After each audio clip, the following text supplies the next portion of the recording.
8.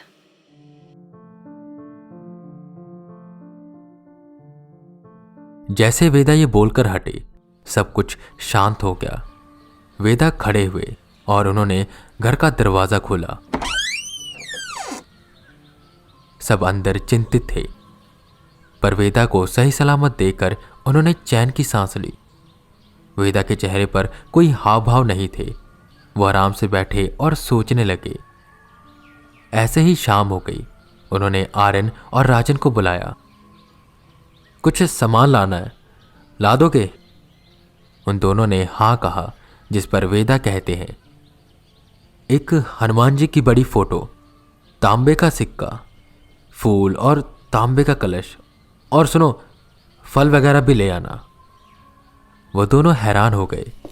राम सहाय जी पीछे से आए। आप क्या करने जा रहे हो? मैं 11 दिन का संकल्प, क्योंकि ये हमारे बस का नहीं है। अब बस हनुमान जी हमारी मदद कर सकते हैं। और अब बारी आ गई थी वेदा की ब्रह्म राक्षस से सामना करने की। जैसे वेदा ने कहा था, आर्यन और राजन ये सब सामान लेकर आ गए और वेदा को उन्होंने ये सामान दे दिया। घर के एक शांत कोने में वो ये सब चीजें संभाल कर रखने लगे। अंकल, ये क्या संकल्प है और इसमें करना क्या होता है? आर्यन ने राम सहाय जी से पूछा। बेटा, ये हनुमान जी का संकल्प होता है। ये संकल्प बहुत ही कड़ा होता है। इसमें जो इंसान इसे रखने जा रहा होता है वो मन में एक इच्छा रखता है और मंगलवार से इस संकल्प को शुरू कर देता है।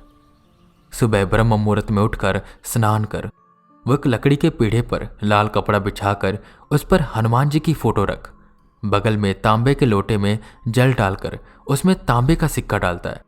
ये तांबे का लोटा 11 दिन तक ऐसे का ऐसा ही रहेगा और फिर 11 दिन तक लगातार रोज गाय के घी का दिया जलाना होता है। हनुमान चालीसा पढ़ना, संकट मोचन पढ़ना, ये सब चीजें भी सुबह उठकर की जाती हैं। और सबसे जरूरी बात, इन 11 दिनों में उन्हें ब्रह्मचारी का आचरण धारण करना होता है।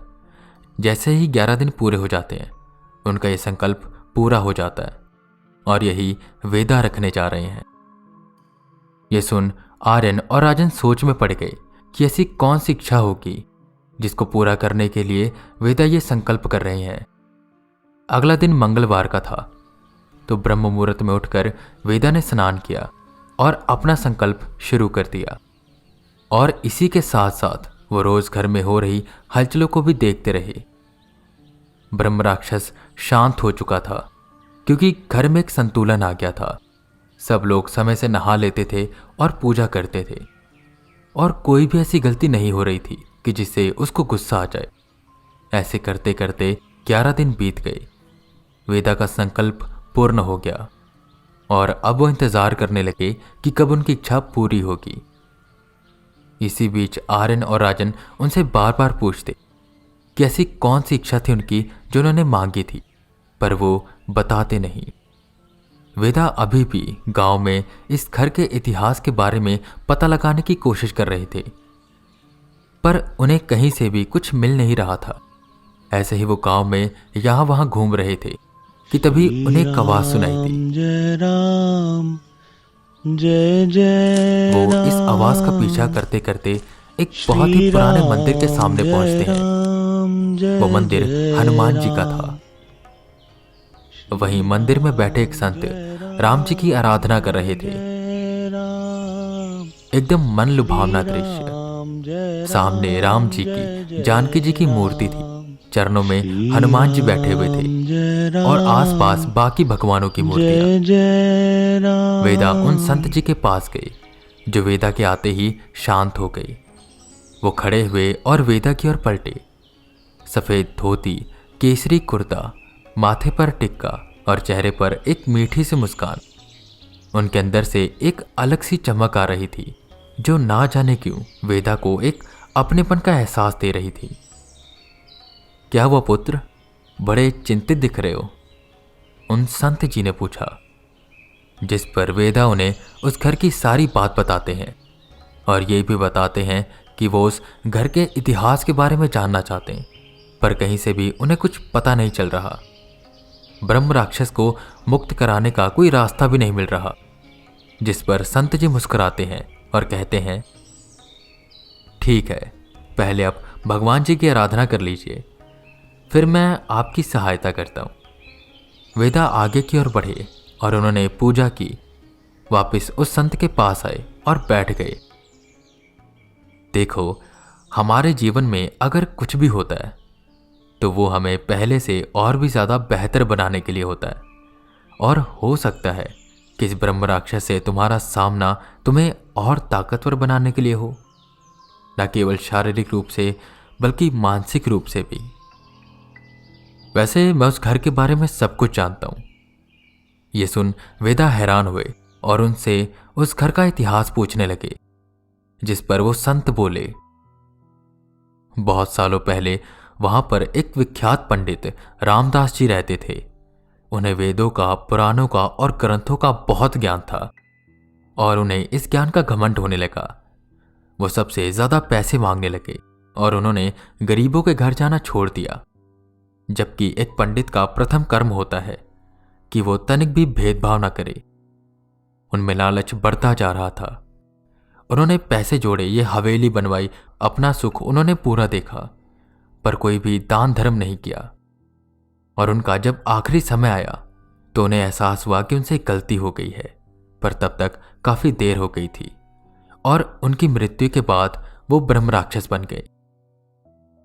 वेदा ये सब सुन रहे थे और उन्हें अपने सभी सवालों का जवाब मिल रहा था। पर उन्हें मुक्त कैसे कराया जाएगा? वेदा ने सवाल किया, जिस पर वो संत मुस्कुराए और बोले, रुद्र स्वस्तिक पाठ। तुम ऐसा करो कि 4-5 पंडितों को बुलाकर उसी पीपल के पेड़ के सामने ये पाठ करवाओ।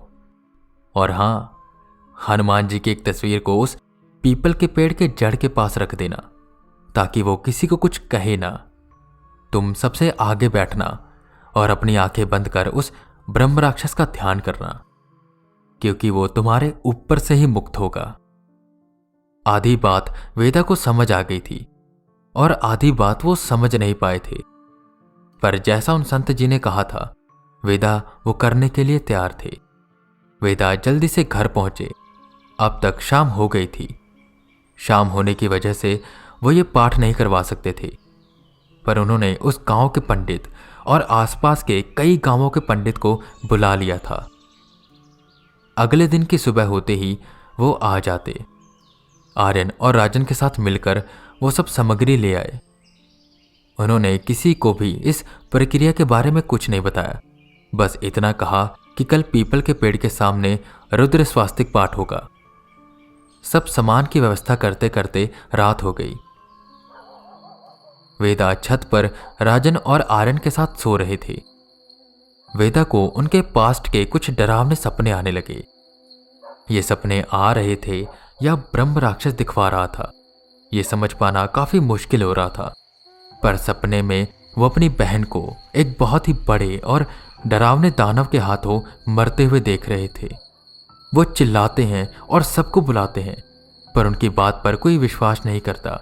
सबको लगता है कि वेदा ने ही अपनी बहन को मार दिया, क्योंकि सभी लोग वेदा को पागल समझते थे। एक झटके से वेदा की आंख खुली और अपने इस अतीत को वापस से अनुभव कर उनकी आंखें नम हो गई।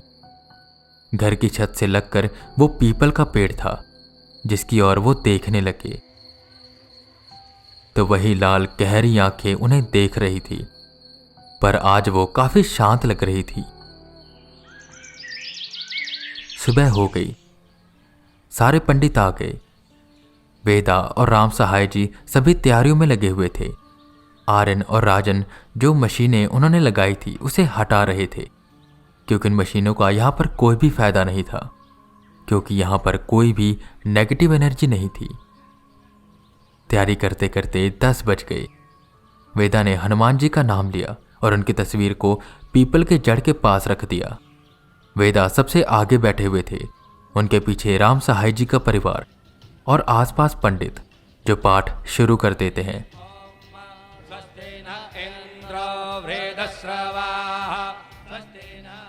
आर्यन और राजन भी इस पाठ में सम्मिलित थे, पर वो काफी दूर बैठे हुए थे।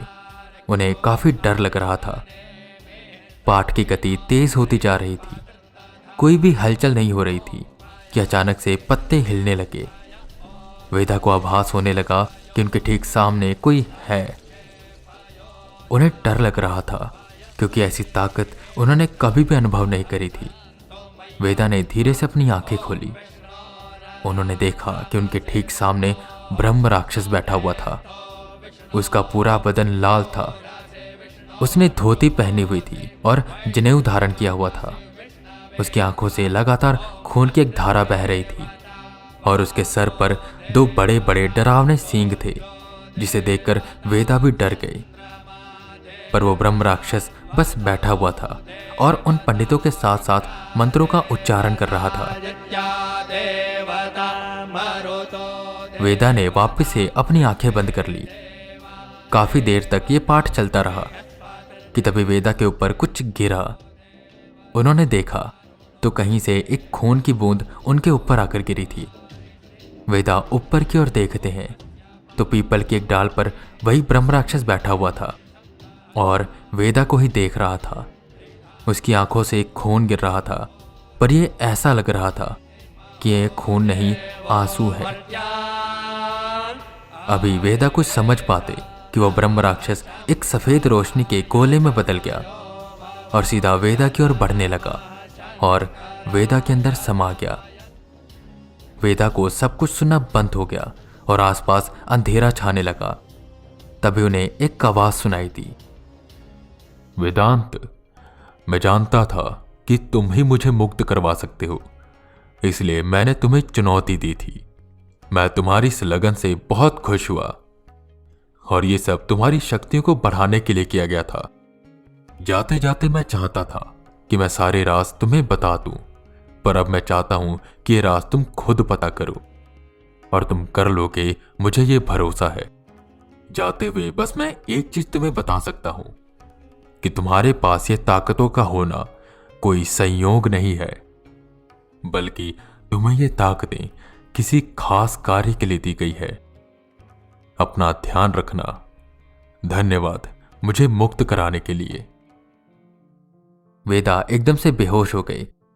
सब उन्हें उठाकर अंदर लेकर आए, जहां उन्हें तख्त पर लेटाया गया। काफी देर बाद उन्हें होश आया और जैसे उन्हें होश आया, सब लोगों ने चैन की सांस ली। वेदा ने उन्हें बताया कि ब्रह्म राक्षस को मुक्ति मिल चुकी है। शाम को उन्होंने निकलना था, तो वेदा ने सोचा कि एक बार उन संत से मिलता चलूं और उनका धन्यवाद कर दूं। वो वहीं पर पहुंचे जहां पर वो मंदिर था, पर उन्हें वो मंदिर कहीं दिख नहीं रहा था। वो उस मंदिर को और उन संत को काफी ढूंढते हैं, पर वहां पर उन्हें कुछ नहीं मिलता। ये कैसे हो सकता है? वो मंदिर तो यहीं पर था, अचानक से गायब कहां हो गया? वो गांव के लोगों से उस मंदिर के बारे में पूछते हैं, पर गांव वाले कहते हैं कि वहां पर कभी कोई मंदिर था ही नहीं। तभी उन्हें एहसास होता है कि शायद वो जिनसे मिले वो कोई संत नहीं, बल्कि स्वयं हनुमान जी थे। और शायद जो उनकी इच्छा थी, जिसके लिए उन्होंने संकल्प रखा था, वो पूरा हो चुका था। उन्होंने उस मिट्टी को छुआ, प्रणाम किया और बनारस के लिए निकल गए।